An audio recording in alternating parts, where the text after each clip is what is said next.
Hi guys, if you see this sign on the screen, it can be because the on-off timer is enabled. In that case, the weekly timer will not work because the on-off timer is the higher priority. So you need to disable the on-off timer. In order to do this, press on the menu, go to the timer menu and press select the timer.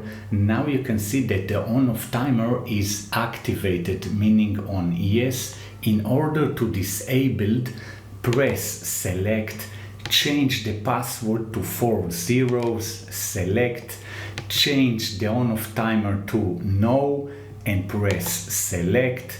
Now go back to the main screen and you can see that the on-off timer sign has disappeared and you can activate the weekly timer. If you have any question, leave me a comment below.